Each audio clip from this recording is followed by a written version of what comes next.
Welcome to Under the Weather. Hi, I'm Kristin, and I'm here to share the voices of a community forever changed by Cyclone Gabrielle. These are stories of survival and solidarity. Stories of what was lost, what was found, and what it means to begin again.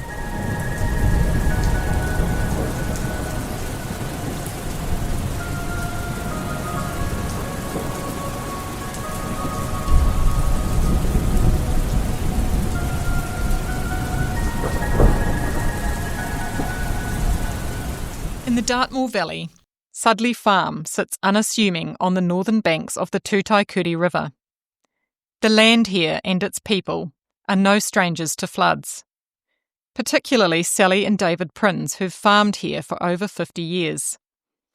Even Cyclone Bola didn't unleash much over and above what they'd come to expect from a winter flood. But with a growing population in the area, Cyclone Bola prompted a major rebuild and upgrade of the local stop bank, with completion in the early 1990s. It was built to withstand a 1-in-100-year event. But little over 30 years later, the unthinkable happens. A freak event, well outside the expectations of a 1-in-500-year flood, unfolds. And Sally and David, along with others living on their property, are directly in its path. Today we speak with Sally, Lynn and Meg. My name is Lynn McKenna and I lived at Dartmoor Road with my daughter Naomi, who was a university student. She was home for the summer during the time of the cyclone, and my mum, Rebecca, was visiting from Scotland at the time as well. She'd been here for 3 months and was just getting ready to fly back to Scotland when the cyclone hit. I'm Meg Becker. I lived at Dartmoor with my partner Greg Harries in Sally and Dave's cottage.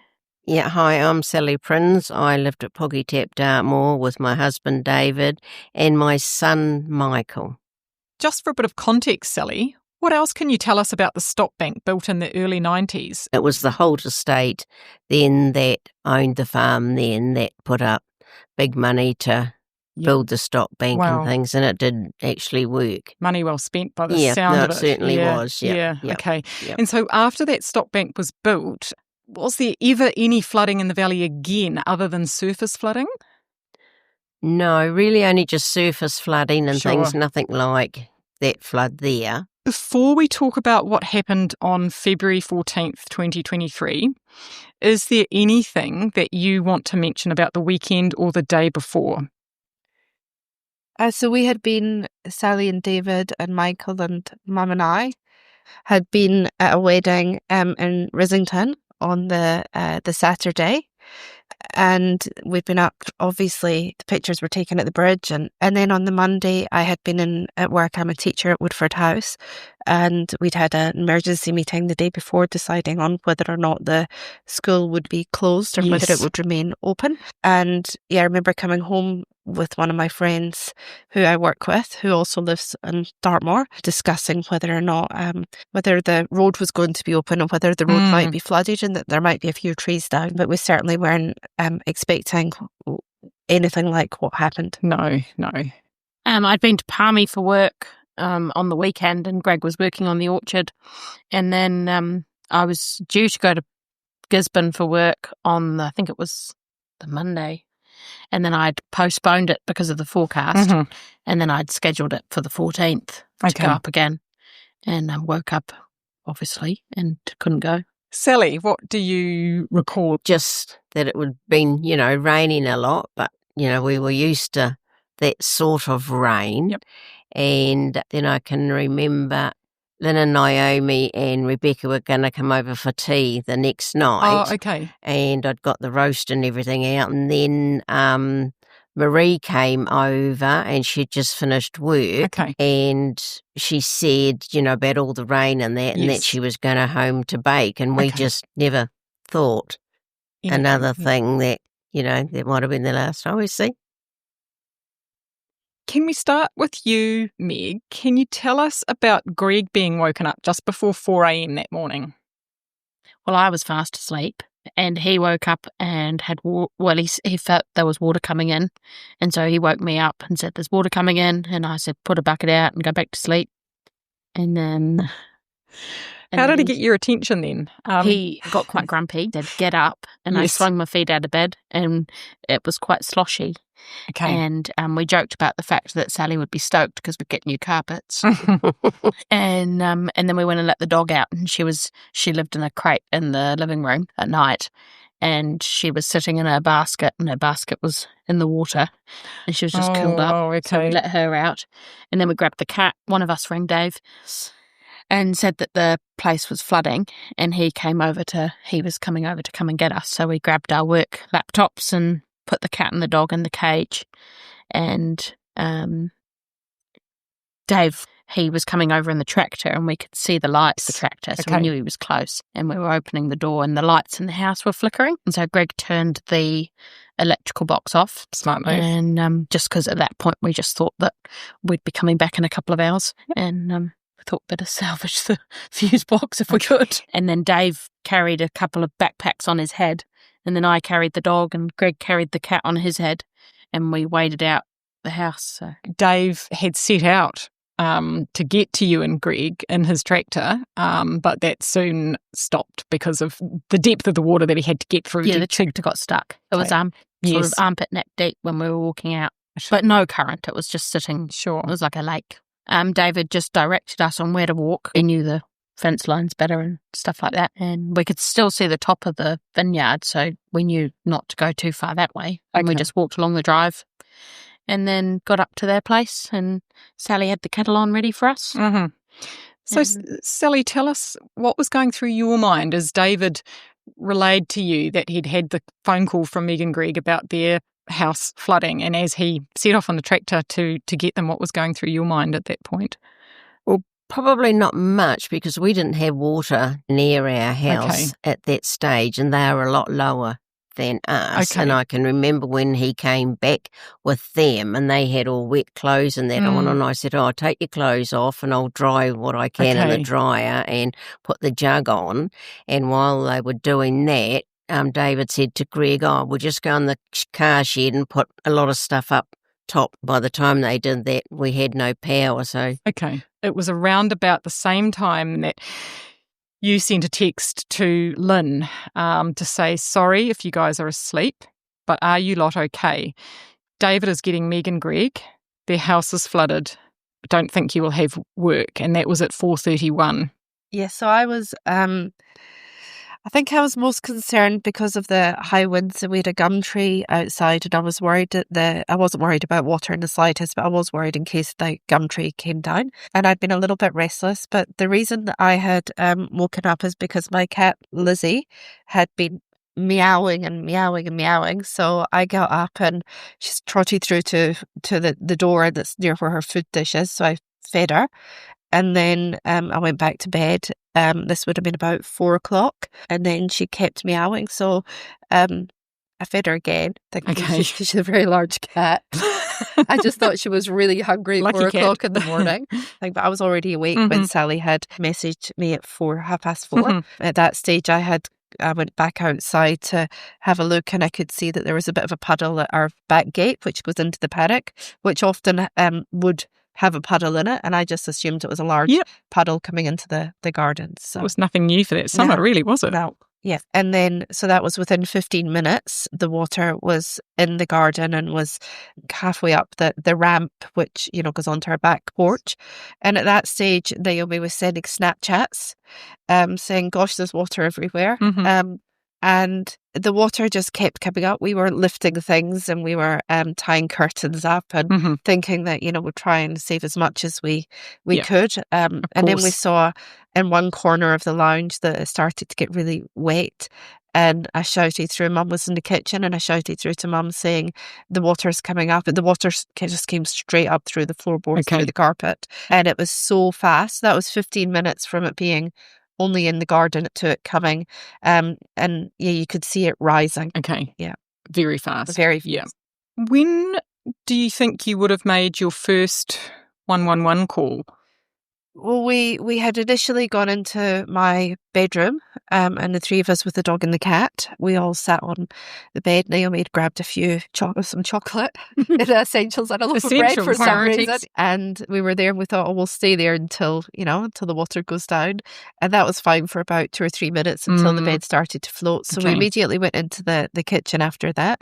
So when we first called, Naomi and I were standing on the kitchen table with the dog and the cat holding them, and Mum was on the kitchen bench.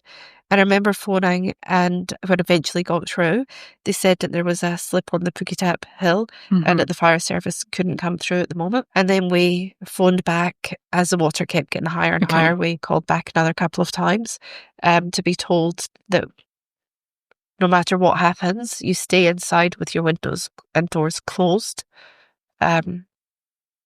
That was the advice that we were given, to stay inside with the windows closed. And your gut, fortunately, told you different. Well, we couldn't have stayed inside with the windows closed. Yeah. What else can you recall about that frightening time that you spent in the kitchen with your mum and your daughter while the water is continuing to rise? Yeah, Mum had managed to grab her bag, which had her wallet and her passport and everything in it. And I said, oh, we'll chuck it up, because I was standing on the table, into a high cupboard, which we did. And we closed the cupboard. So we knew that Mum's things were in there, which was good. But as the water came up, I remember vividly seeing my Dyson, which was plugged in the kitchen. The water hit the battery, and the blue sparks were so bright because it was so dark. And it was a hell of a noise. And I also remember the fridge, fridges float, which we didn't realise before. And the fridge popped out from underneath, and it actually went underneath the table that Naomi and I were standing on, which meant the table was knocked over, which means Naomi and I, holding the dog and the cat, were thrown into the water. So we managed to keep hold of the animals and get up onto the kitchen bench with Mum. That would have been a frightening moment. And, of course, you were probably worried about the implications of the Dyson sparking like it was and the risk of electrocution. Yeah, Naomi, I got a bit of a fright. Sounds quite We frightening. weren't sensible enough to switch off the power. I think you had, a fair few other things on your mind, to be fair. Yeah. And then at some point, Naomi decides she will exit via the kitchen window. Yeah. We'd already asked Mum to open the kitchen blinds. So she'd managed to clamber over the bench past the sink to do that. And then Naomi decided she was amazing. She was absolutely amazing. She went out and pulled herself up on the gutter. So she used her strength. Lucky she's so fit. And I stood on the bench, sort of half in and half out the water, and passed up the dog and the cat by the scruff of the neck for her as she was leaning over into the water to get the animal. As you say, lucky she was fit. And for yourself and Rebecca, you decided you'd just wait a little bit longer. Yes, it was all about buoyancy and how high the water was going. So I went out the kitchen window first and made my way over to make sure that everything was safe, then come back and told Mum what she needed to do. And I went over first, and there was a lower shed just outside that we managed to get onto. So we both managed to make our way along by holding onto the guttering, and managed to get our way along onto that. How old was your mum at this point? She was 80. 80, yeah, okay, yeah. So not a small feat to be clambering around under those circumstances at any age, really, but yeah, okay. I'll come back to you shortly, Lynn. So, Meg, you've arrived back at Sally and David's home, which is still high and dry. You were safe, but acutely aware of the huge amounts of water inundating other parts of the property. Dave went and woke up Michael. Greg and David were still in the tool shed, just picking up stuff as high as they could. Sally and I went about the house picking up pictures and stuff off the floor and putting it up as high as we could. Yeah, sure, valuables. Photos, no doubt, yeah. Yeah. They would have been probably safer left on the walls. Okay. They might not have floated away. Right. And Dave went and grabbed one of the dogs, didn't he? He grabbed Lou, but he didn't grab the other one because the kennel was higher, and so he figured that one would be safe, as Lou's one was a ground level kennel, wasn't it? And so Lou came across to the house, which she thought was like Christmas, and Lee and Lou, Sally's dogs, were inside, and then once the water started coming in properly, we shut the doors because we shut the front door, which was the only door that was open, and called Greg and David inside because they were still outside. I see. Moving stuff around. And Sally had been in touch with Marie and Lynn, and they were pretty good. Well, and good in terms of only a little bit of water coming in. Sally, what are your recollections? Michael was in the kitchen. We had the dogs actually on the bench, but then we took them off. Michael stayed on the kitchen bench. Meg and Greg went into the first bedroom with the 3 dogs. And why we separated, it still, doesn't make sense. And David and I were in the bathroom on the, vanity unit, and that's where we stayed. And Meg, you wanted to be with the dogs to keep them calm, didn't you? Well, Greg's cat was in the back room on the bed. And because the beds were floating, we just put animals on beds. The dogs were in the other spare room. And then Greg and Dave were trying to get the door open for a wee while. And then they were sort of swimming back and forth between everyone and trying to get the door open. And was it you or David who made a call to the emergency services and you had a discussion about your situation? And in particular, I think about Sally, who was becoming quite hypothermic. At that point, it was only waist deep kind of thing, wasn't it? And Sally was getting quite cold. And what should we do? And they said that they couldn't get to us until the roads opened, but just to keep Sally warm, put her in a buffer jacket and put her on the bathroom vanity. Yeah, okay. It was a single level home, wasn't it? Yes. Yeah, okay. Yes. Fixed benches were better because, like, I was on I think it was on your drawer set. I was standing on your drawer set and that flipped over. Yes. And so then I ended up sitting on top of the door. And the reason we had Michael in the kitchen and Sally in the bathroom was it was a fixed vanity. It couldn't move anywhere. Yeah, couldn't flip you over and get you into trouble. And can you tell us a little bit about the difficulty that David and Greg were having at this point getting the doors open? Because, they were starting to plan ahead for exiting the house, weren't they? There were 2 doors at the front door, and one went outwards, one came inwards. And I think the one that went outwards was the mesh one, and the solid one came inwards. But the pressure of water on both sides, you couldn't move it either way. And so they were just trying to. I think they got the solid door open, and then there was sort of a movement of water. We all felt the movement of water, but they couldn't get the mesh open, and then David came into Sally. They tried to open the ranch slider first in the sitting room, didn't they? Because we could have got out a lot earlier because of the lot lower ceiling if we could have got through there. But there was no way we could have opened that with the pressure on that big ranch slider glass window that they could open it. So that's why they persevered with the kitchen door and the fly screen door. And it paid off because they got them open, yeah. And tell us, Sally, about David coming into you where you were in the bathroom and some of the options you were looking at that point. On the top of our shower, we had a plank, a glass plank, and he could get up on there and he thought, if I can just bang my way up into the ceiling.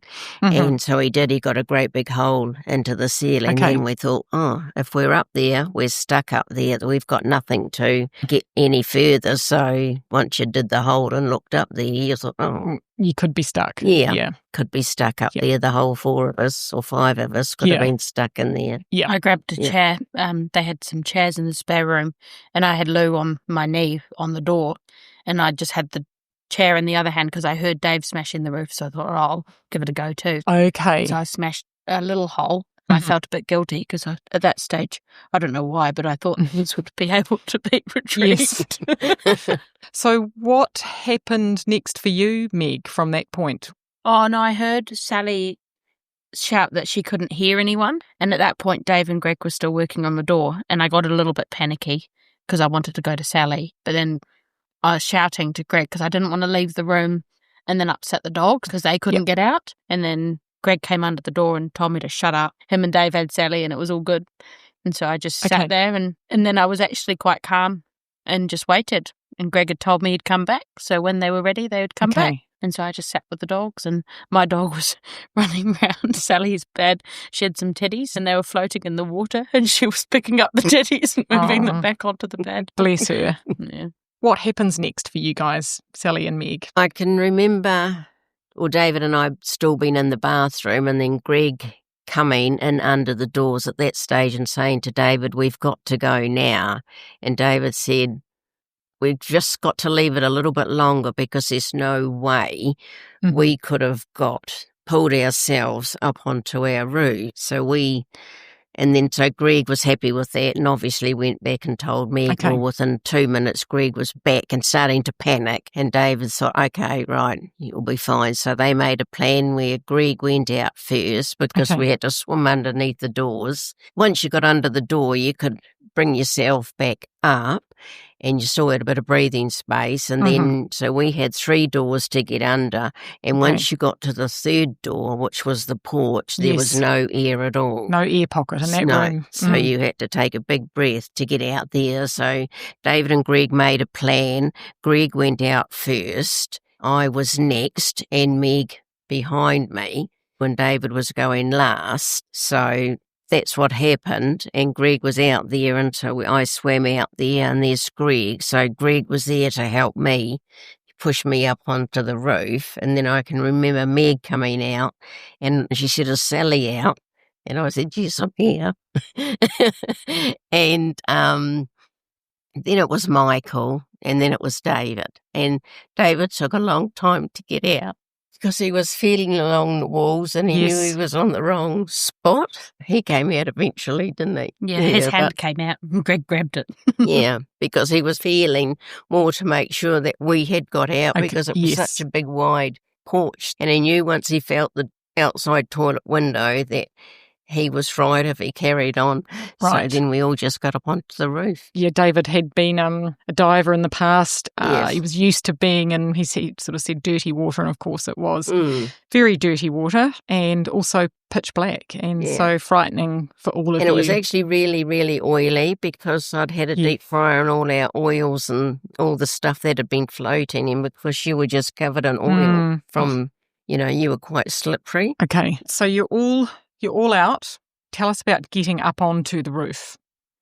Yeah, it was a little bit difficult, but I had Greg there helping me and Meg behind me because they put me up first. Okay. Greg got on first, didn't he? And then pulled me up, and then Meg was behind me, pushing me up because Michael was strong enough to, pull himself up on there. And David was the last, and I'm not sure whether you waited for David and pushed him up, or did he get up himself? I think I got up before David and then pulled him up. Okay, I think. Okay. And then I remember getting on the roof and we're all there just looking at each other, and Meg's with her dog, and then her dog jumps off because she sees a ball there. Oh, okay. And we all said to Meg, if that dog doesn't come back, you're not going in there to get that dog. And she called her. She did it, I told, for the first time in her life. Yes. She came straight back. Thank goodness. Once you were up on the roof, what did you see? Well, I went straight for the apex because we wanted to see that we could see Lynn, Naomi, and Rebecca. And then I shouted down to Dave, who was still at the bottom, because the roof was really slippy. And I shouted, "I can see 3 people." And I've never seen Dave so happy. Yeah, it would have been a moment of huge relief, I imagine. It was, but when he could see them, We'd had to leave because when Greg had come in to get me, I tried to grab the dogs, and he said I couldn't. I had to leave them. And we were all trying to dive under the door, and I just grabbed my dog's collar. I was trying to reach Lou, but I'd pushed her back to the bed because I needed to get off the door. Once I pushed her back, she was too scared, and I couldn't get to her. And then my dog came to the end of the bed because I was screaming at Lou, and I just grabbed her collar, and then I just dove under the door, and I thought if she drowns on the way out, well, then she drowns, but at least I've tried. And then it was probably, she was a bit difficult in the corridor, wasn't she? Because she was trying to scramble and get her head above water. Of course, And the way I swim, it's not very elegant. So she was getting dunked a fair bit. And the main goal for us was well, obviously there were 5 people to get out as Yes, well. absolutely. And you had left a hole in the ceiling in that bedroom in the hope that Lou and Lee It might... wasn't big enough in hindsight. Yeah, It wasn't big enough, but it was a nice thought. Yeah, That it sort was, of helped yeah. us on the roof a little bit. Sure, And yeah. your cat was still there as well. Yeah, the cat Leo was in the back room in the cage, but we knew there was no hope for him. Okay, But we sort of had a little inkling of hope for the dogs, but Yeah. it wasn't huge. okay. Well, it's always And good then- to have a little bit of hope. Yeah, and once we were up there, Dave was sort of working out if there was any way he could see other houses. So a great relief to all be safely up on the roof, and a huge relief to see 3 people over on the roof of Lynn's place. And I Yep. think this is a good time to come back to you, Lynn. So we had left you and Rebecca on the lean-to with water coming over the top of that. So there was an old copper pipe that was there that I managed to use to sort of prop myself up onto the house. It was amazing how calm we all were. We're all really calm and just really like pragmatic and saying this is what we have to do. Also amazing what shock can do to your body, because I tell you, I was like a ninja hopping up onto that roof. So I managed to get up onto the roof, and Mum had a bad knee, and I told Mum she had to come up, and she said, I can't. And I said, well, you actually have to, you don't have any choice. So I thought it was going to be easier if I was pulling her up rather than pushing her. So I'd gone up and pulled her. Yeah, we managed to get Mum up eventually. And I remember when I was trying to get Mum up, I couldn't even look around me and see what was happening. I had to wait until we were all safe. And it wasn't until Mum was on the roof and she was on her hands and knees just getting her breath back. And that's when I could stand up and actually just look at what was happening, because the daylight was beginning to break. You could see a little bit more. And I just remember standing absolutely shocked at what we could see. The river was going right through the property at some force. It was it was horrific. Yeah. And you had an orchard nearby, didn't you? That was keeping some of the worst of the current away from you. But eventually the water came right over the top of that orchard, and so that the debris that was in the water was heading straight for the house. As the water crept up and it started to lap over, it's a flat roof, and as it started to lap over the top, we moved towards the chimney because it was the only thing that would be able to hang on to. So we had to, the dog and the cat were still walking about on the roof by then, so we had to pick them up, and the water started coming over the top of the roof. That obviously the orchard had been protecting us, and we were really grateful for the orchard because it did protect the house from the current and from the logs and things. But we're holding on to the chimney, and Naomi and I were holding on to the animals. Mum was really, really cold, and by this time some of the logs started to come over because they could come over the top of the orchard and also over the top of the roof. So Naomi had to face the current, and as any logs or posts or anything came towards us, actually had to kick them out the way so that they didn't wipe us all out. So I had Mum holding on to me, and we're trying to hold on to the animals, and Naomi was kicking the logs out the way so that we weren't basically swept away by them. Yeah. Okay, which is quite a valiant effort on her part, really, isn't it? Yeah, absolutely. And the water came to over our knees, so that would be more than about half a metre or so above the roof, and it just kept coming up.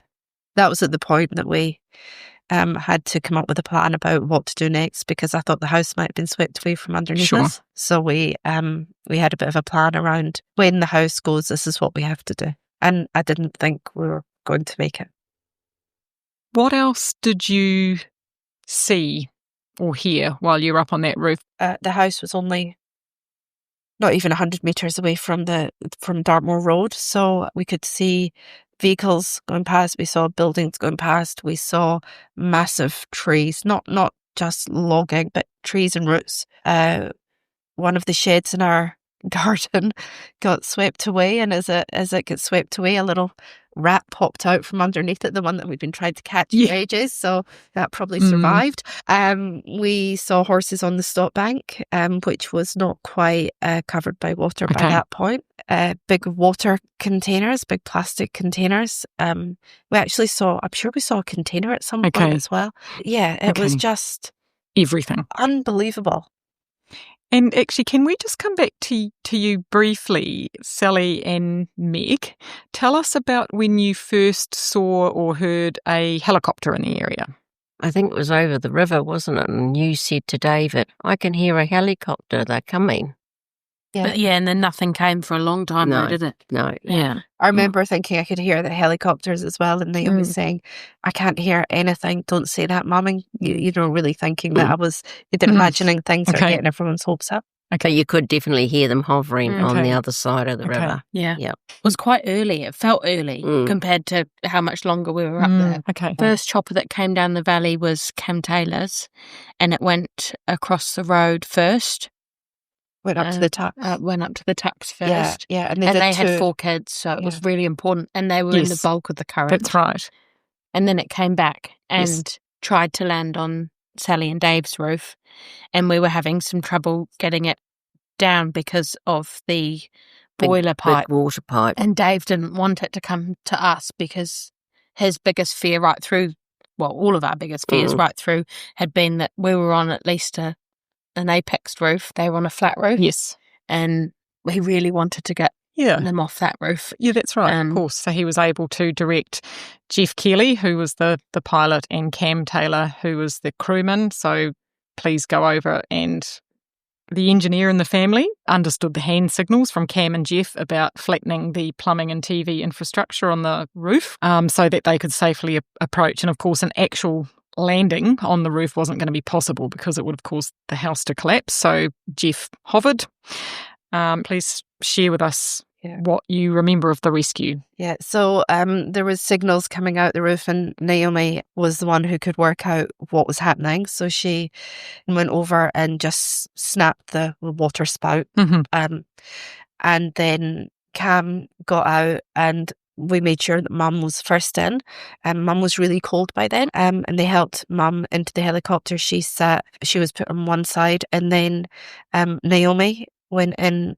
She was holding the cat. She sat in the middle of the back, and then I was the last one to go in with the dog. I think by that point it was a massive relief, but it was also, I think shock was beginning to really set in by then. And so I was holding on to the dog because I was worried in case she was going to jump out or do something. God forbid. And we took off, went over Sally and David and waved at them. And then I remember Naomi saying the bridge is gone, and we'd flown over where the Plucked bridge used to be. And I think that's when it hit how, that was huge for the bridge to be gone. Yeah, and then we were dropped down where we were evacuated to after that. It was pretty much, we knew they were safe, and then we piled into the chopper. He couldn't fit all of us in. Okay. And Dave wanted to be the one that was left behind, which I wasn't very comfortable with, but he wouldn't have had it any other way. So we piled in. I think I was first, and then you came, and Michael, and then Greg was the last. Yeah, that's right. And then we went up and flew over, and then we went and we were dropped off on the hill, and we were waiting for Dave, and then we went about trying to find if Lynn and Naomi had been dropped nearby. Okay. Because we wanted to find them, of course. Tell me about what was it like when you did find each other at Steve and Carolyn's place? We were at Steve and Carolyn's, and they had a spa, and they'd only just filled it up, thinking because it's raining, so they had a lot of water to fill it up, and they never imagined, that's why. And she'd said to us too that she'd done a bigger grocery shop than, all these things in hindsight, and she just doesn't know why she'd done a bigger shop, filled up the spa, and I tell you, it was the greatest thing out to jump into there, and it was filthy, as you could imagine. But it warmed you up, didn't it? It certainly did, yeah. And then I think Lynn and Naomi came over, and it was, good to see them. Yep. And then I'm not sure whether it was that day or the next morning, I went over to where Rebecca was and got into bed with Rebecca. So here's Rebecca and I, the two grannies in bed.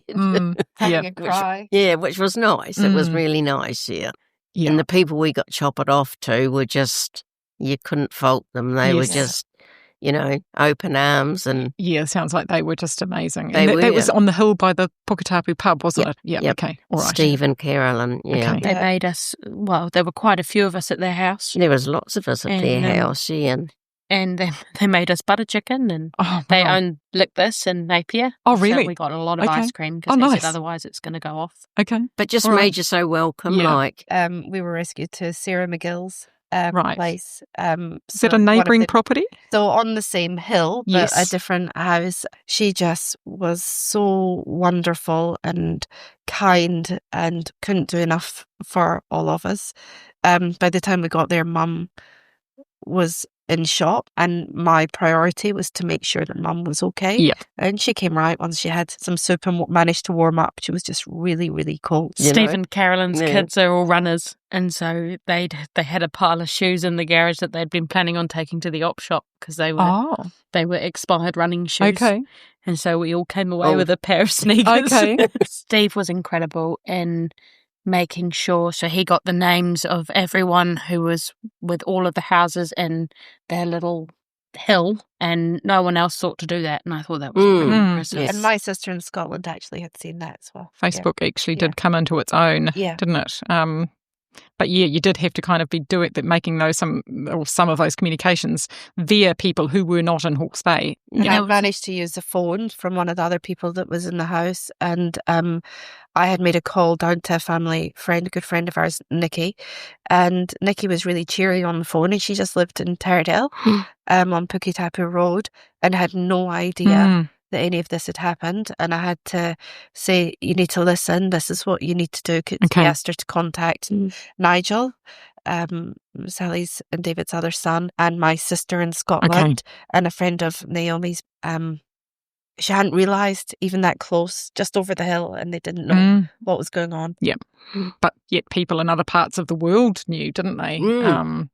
Yeah, it was quite a strange time. Yeah, they were. I think they were in those early days because we just didn't have the comms networks anymore. There was one phone that had signal at Steve and Carolyn's, and I couldn't remember any other number other than Mum's, and you couldn't remember Nigel's number, and so Naomi had actually put us onto the fact that the Apple Watches you can access contact lists. Oh, yes. We didn't realise until after the fact. I texted Mum about telling Greg's parents and telling our bosses and telling Nigel, but Mum just got the text and thought, why is she saying we're alive? Like, we're alive, tell because you didn't have time to text. And she just thought, what? I remember telling Nikki, we've been evacuated. And she said, this street's been evacuated as well. And this happened. I said, Nikki, listen, we're flown off our roof by helicopter. We've been evacuated and this is what we need to do. And she said, do you want me just to drive up and get you? And she was trying so hard to help us and just didn't know the extent of any of it. That's right. And hard to literally comprehend. living just over the hill. Yeah.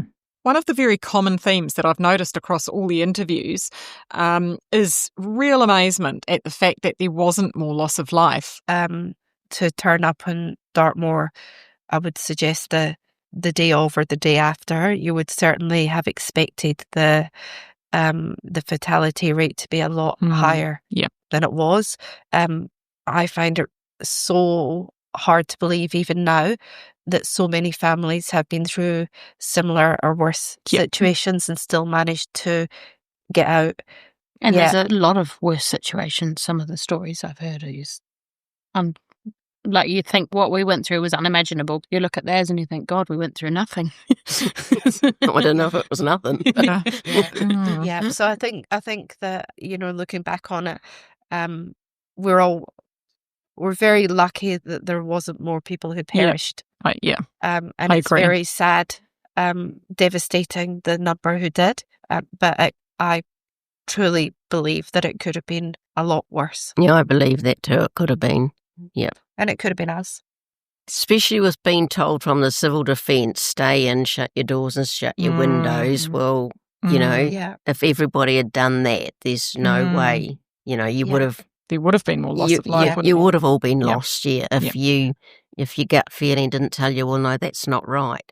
But in civil defences, emergency thing. services, They was it? didn't know what was going on, really. They didn't have a damn clue of what... They didn't know. I know. I'm not sticking up for them, but they didn't have a clue of what was going on. Mm. And it was quite sad that they didn't, No, because Only that's once the right. TV choppers got yeah, out. they should have known Yeah, they should. what was going on Yeah. more than us. Yeah. Mm. What lessons do you hope will be learned for future disasters from Well, I just hope they Cyclone learn, Gabrielle? their own lessons and, listen to people that have been through it and live in valleys like this. Yeah, I hope that they manage to sort out. I think one of the massive problems was the breakdown in the communication networks, and I believe that is something that in a society like ours in New Zealand that shouldn't have happened to that extent. No. And the networks being down for so long. Oh, yeah. I mean, that should not have happened. I think that we need to be respectful of people who have been living in the area for a long time. Yeah, I also feel that there could have been maybe not one person checked in on us afterwards. We've signed the form that said that what was the heading of it? The I'm alive form or something. And that was it. We haven't had anybody apart from yourself, actually, and obviously friends and people that care. But there has been nobody from any official agency who has actually checked in on us to ask us. I know we've been able to fill in forms and to give feedback via different surveys, but nobody's actually had the conversation. And I think there's a huge amount to be learned, not only from us, from people who were like the pilots, from Cam and Jeff's perspective, from people who were in the local community. There's so many different things that I feel that we could be learning, and I'm not sure whether the right people have got the messages yet. Yeah, fair comment. I felt the time it took for them to respond on that morning. I mean, I don't know exactly what time the phone call we made was, but it was somewhere between 4:30 and daybreak. But there was a significant amount of time from then to 11:30 when choppers actually arrived. And we were lucky. We were one of the first ones picked up in the valley. Mm-hmm. There were a lot of homes that were after us. And, I mean, that's a big gap between us making a call, which is when we were still in the house, only in waist-deep water, to somebody actually arriving. Yeah. And I made 3 calls. and I think that's ridiculous. Yeah. And there's a lot of people who we were on a roof, we were visible, but there were a lot of people who weren't on roofs and visible. Correct. So that makes it even more challenging for them to actually get that emergency response. Okay, thanks. Thanks, guys. Lynn, the following week, you went back to work, which for you was Woodford House. Yeah. Can you share a little bit about what it was like returning to Woodford so soon after the event? For me, it was actually really, I've worked at Woodford now for 15 years. So I've been there for 13 years. And it was the only place that had any of my belongings. So going back, it was having some of my things around me was really important. And obviously my friends and colleagues were all there. It was a bit weird. I was acting deputy principal at the time and I don't think I did a very good job. And it didn't look great. But yeah, and the only shoes that I owned were a pair of Crocs that the kids had bought me the Christmas before, that we found floating in the water, and we managed to hose down. So, but it was really, everybody was so, first of all, relieved that I was there. I was the worst affected. Personally, there was a few kids who were also badly affected, but staff-wise. But yes, it was. I needed to get into some sort of normality and routine again. Okay, and how did you find it, any of you, talking to other people about the ordeal that you'd been through? I didn't really talk to a lot of people about it. I don't hold it in more. She's usually a stoic. Yeah, something like that. I probably shocked a few people, I suppose, and the way I talk about it is probably quite matter of fact, and I just go through the timeline. And people would be like a little bit as if they wanted me to make it easier to their ears, I suppose. And I also felt like everybody's... I I had to really learn that everybody's something is something, and there were a lot of people around me who felt affected in some ways, and I had to be very careful to realise that their feelings matter as well. I had a lady walk up to me and was getting all upset and crying about the fact that she couldn't get on Facebook to tell someone that she was okay. I see. And I just completely broke down in tears. Yeah, And it was the first time I'd cried after the fact, and it was all because I just thought, you cow. I want to worry about getting on Facebook. Yeah. And I think everybody tried to understand where we were coming from, and everyone around me around all of us was really caring and wanted to be helpful. But I felt the only people I actually felt really comfortable with for a good couple of months after that was these guys. I didn't want to be around anyone else. And yeah, it was like being part of a club that nobody wanted to be in. I don't blame them. But it was I found that people were so sympathetic, and I also found that people were projecting how they thought they would feel and thinking that that's how I should feel too, and were almost waiting for me to break down or. Yeah, everybody responds differently, and I think that people do what they think is the right thing at the time, and we've just got to go with the fact it's out of kindness, but it was hard. Okay. Yeah. And I just feel the fact is I didn't know how I should feel in myself, because people said, oh, you've been through all of this, you've done all of that, and you're still smiling. And I thought, and I used to just say to them, well, I'll either end up an alcoholic or in an asylum. And I thought, well, none of those are good, so you've just got to smile. It's happened. You can't go backwards, you've got to go forward. And if you dwell on it, I think it'll do your head in more than anything, that you've already been through, because and you can't keep going over it all the time, because I think it'll just eat at you all the time to go through. Very wise. Yeah. Very wise. Yeah. I was talking to one of my colleagues the other day, and we were just sort of joking around, and I said, oh, well, sorry, I don't really remember that. I wasn't exactly in the best headspace. And she said, oh, really?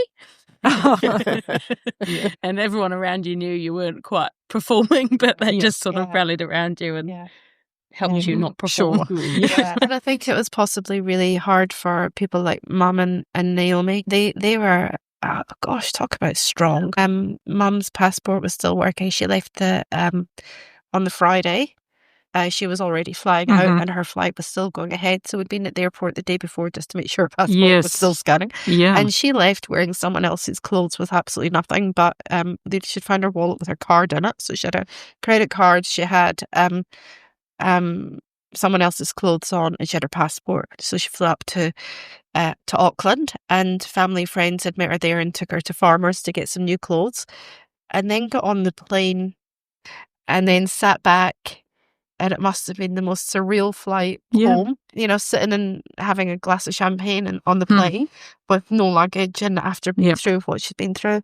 And then, of course, Naomi went back down to university on the Sunday. But she cried all the way home, though. Yeah, clutching onto her plant that would manage to rescue from the house. I remember having to tell the air steward that she's got a plant and she will be holding on to it. And she was allowed to hold on to it. Yeah. So that was great. And and she was a little bit removed. And I almost think that would have been harder being somewhere else. I mean, people leaving, and people didn't understand what we'd been through from, people who were local here in Hawke's Bay who hadn't been part of it. Never mind either going back to Christchurch or go back to the other side Scotland, of the world, which was, I think they both found it quite challenging. And sort of, I know that Mum had told her story a few times, but again, people didn't, they just said, oh gosh, that's terrible, but had no idea. Probably more people would have an understanding in Christchurch with Naomi. Course. She just really got cracking into her studies. I can remember Lynn's mum telling me when she got to Scotland and duty free, so all she walked out with, no luggage or anything, but her 2 bottles of gin. And I thought, 3 bottles of gin then, and I thought, you're our lady. Oh, yes. Yeah. So she had her priorities right. And she's been back twice, Yeah. which is lovely. She's still with us just now. That's great. And flies back home in a few weeks again. So at least the weather's a bit better this time. Yeah, and speaking of flying, I'd love to hear about you meeting with Cam and Jeff a few months after the cyclone. What can you tell us about that? I vaguely knew of Cam through work. Okay. And I saw him in Deliciosa, and we just had a big hug and left it at that. And was there a night at the Puketapu pub? I wasn't there. Oh, okay. Not taking any Sally and I responsibility. were Not guilty. Oh, Okay, well, tell us about the oh. night at the Puketapu pub then, Lynn and Sally. It was the opening night after they had been refurbished and after they had been flooded. They had an opening night for locals, which was lovely. And we met them there and, had a few drinks and... I think I was A few more. Yes. I was quite overwhelmed by the feeling of gratitude towards them. I don't know how much they realised. I don't know. I think What they'd done, what they'd done, and achieved. the impact Mm. that they had on us. And absolute heroes, really are. For not only us, but lots of people that's who they right. rescued that day. And there were I think quite a few. he was given a few whiskies and things. Oh, yes. And He deserved it. 100%. Yeah. And he was so selfless. I mean, his own family business, his own home. Well, I'm speaking for Cam. Were all impacted, and he didn't think twice. He just thought, right, what can I do for the community? And I think I can speak on behalf of everyone rescued by them that day and their friends and family and saying how grateful we are and how much we'll never forget what they've done for all of us. Great message, yeah. Yeah, I think it's safe to say you are speaking on behalf of quite a few people there. Yeah, hundreds, yeah. And so that was a special night at the Puketapu pub for the whole community. Would any of you like to speak about Mary and the role she has played in the recovery of the Puketapu and Dartmoor communities? No, we can't say enough about Mary. She was just absolutely amazing, wasn't she, Lynn? Yeah. She just went, and she was flooded herself, and she couldn't do enough for the community. They put on, dinners and things and invited everybody there. She was just absolutely great. She was, a real hero, really, wasn't she, Lynn? Yes, yeah, absolutely. We're really grateful to Mary and everything that she's done. And food-wise and that, I think it was all out of her own pocket and things and that. Yeah, certainly in the immediate days it was. Yes. It was, definitely. Yeah. And I don't know how we could have got through everything without the people. It was the people in the community that really helped us through it, more so than any official groups. But it was the community who did it. So I think that, again, extending the gratitude to everybody who donated, whether it was locally or throughout the country, very, very, very grateful to them. It's great how it has brought communities so much closer together. Sally, can you just share with us your anecdote about your farm sign being found? Our farm sign was found in, where was it? Was it New Hawke? No, New Hawke, that's right. The sign there, and this lady had put it up on Facebook that, this might belong to somebody. Well, everybody knew that sign, and we actually met her in Mahia and got the sign back from her. And she was walking down the river mouth one time, and she thought, oh, that's something with a bit of white writing or something on it. It might be somebody's, and pulled it out and thought, oh. And Facebook came into play Facebook again. came into it well and truly, and everybody saying, oh, we know whose that is. Right, and, so ended up getting in contact with her, and Susan, I think her name was. And getting it back. So when we came back from Mahia with it, David made a new fence, and we've put it on the fence exactly how it was. We haven't painted it. So that sign's got quite a story to tell. Well, it certainly has, yeah. And the other thing that was found on Facebook was your boat. When we were on the roof, I said to Dave, why don't we get in the boat? And he said, I can't, took the bung out of it. Yeah. And anyway, it disappeared. And then I was on an orchard an ex-orchard. It was no longer there. And they said, we don't know whose boat that is. And I said, well, it's got Prins on the buoy. Okay, yes. That gives it away, doesn't it? And, so that was found through Facebook as well. Well, too. And Senator Boats were really good with that. They said, it's a Senator boat. And so they were amazing. They fixed it all up for us and everything. Yeah, they were absolutely that's amazing. Fantastic. Yeah. Oh, good on them. Yeah. And how are things going, Sally, with the recovery of the farm and your rebuild? Really, really good. We've only got one more fence on the farm to do to make it stock-proof because we've lost all the grapes and everything. So it's all farmed now with sheep. Wiltshire sheep, which my son has taken over. Oh, yes. Now, which son is it that's taken over? Nigel, the youngest one. Yep. And so he's doing that, and David goes out there every day and helps because, you're always going to be shoveling silt, mud. We've managed to get Michael's little house up and going and our main house that's nearly finished. And hopefully it'll be about 3 weeks before we shift into that. 3 weeks, So because we're not town people. Okay. That's exciting. But man, it's been a long time for you, hasn't it? Yeah, no, it has. It's been a long, long journey. Journey. So by the time you get in there, it's safe to say it's near enough to 2.5 years, isn't it? Yes, I would say so. Yep. Yeah, no, dead right. Yep. And the farm will never be really all done because, everywhere you look, there's still, piles of this there, piles of that there. But at least when you go out there every day and when you look back, you think, oh, well, yes, I have done that and that looks better. Okay. Yeah. And you have to just take it one thing at a time, don't you? Well, you really? do. Yes. Yep. Okay. Yep. Is there any advice any of you would give to someone else who found themselves in a similar situation, be it on the day of the cyclone or at some other point in your journey since then? Trust your gut. If you're ever in a situation, you need to be really listening to what you know that you need to do, not necessarily what people are advising you to do who aren't there. Yeah.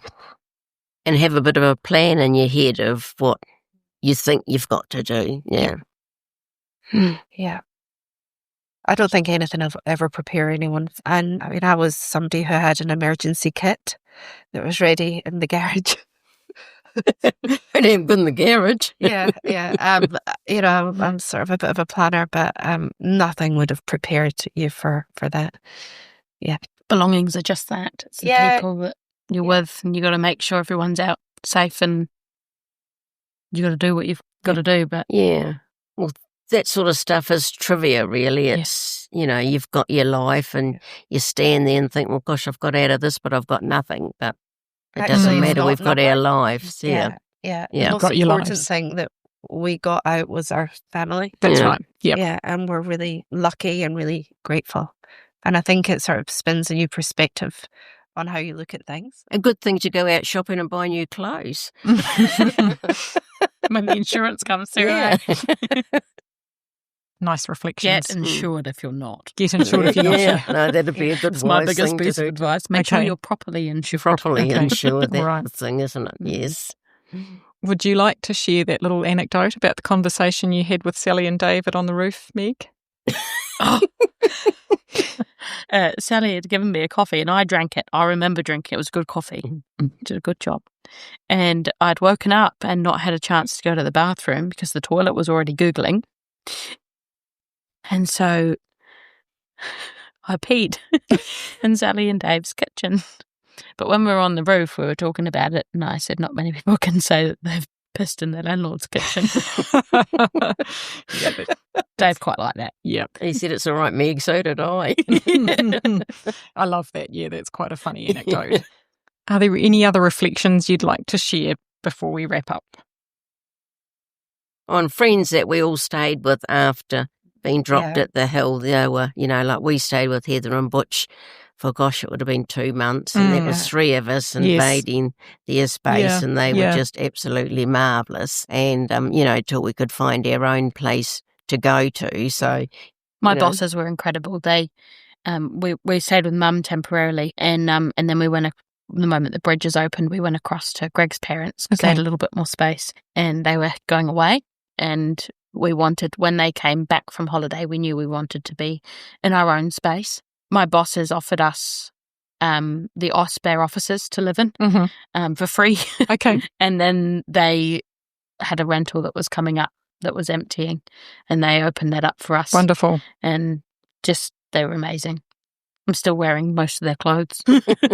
Yeah, it's so great to hear that you had that incredible support. So some of it from people you knew and some of it from total strangers. No, it was, definitely. Yeah. Well, I stayed with a friend of mine, Stu, and ended up staying there for 7 months before I bought a house and moved down there. It's a long time, A long time, Yep. and I'm incredibly grateful for his kindness and He didn't want you to leave. She kept it clean. And I'm a good cook. Okay. And my community at Woodford House have been absolutely outstanding as well, through donations and help with anything that I needed. The teaching team, the parents, the senior leadership team, the principal, everybody has been absolutely outstanding. Wonderful. And as well as, the whole community of friends and family, family in the UK, who have been incredibly worried about Naomi and I and Mum.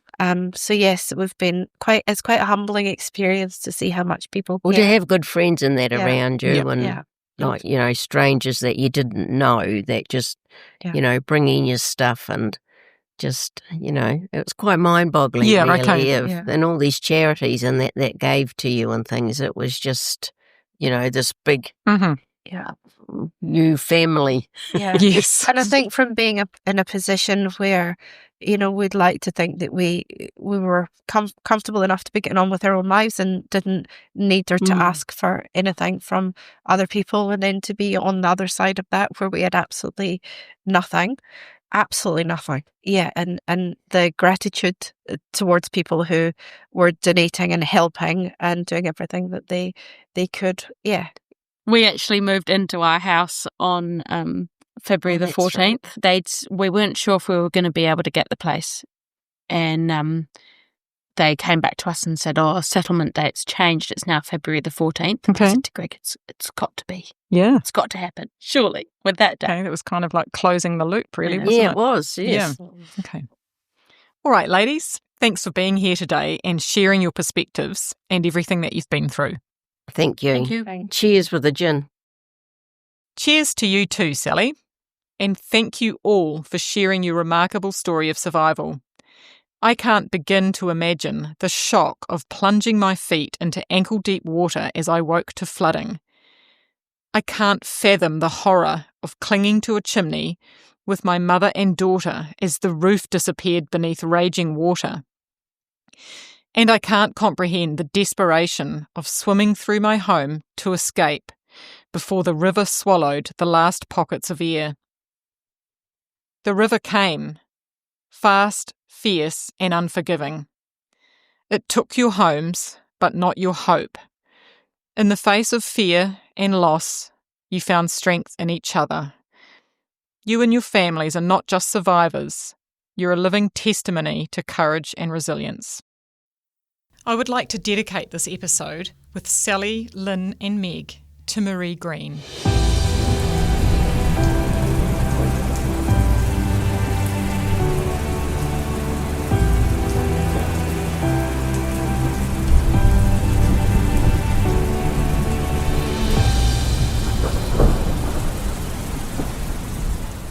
Thanks for listening to Under the Weather. It's easy to think that these disasters happen somewhere else, until it's your town, your community, maybe even your family picking up the pieces. Floodwaters rise and recede, but the ripple effect from these stories will endure. If you enjoyed listening to this, please share it, because it's not just about how or if we survive. It's about how we stand stronger together.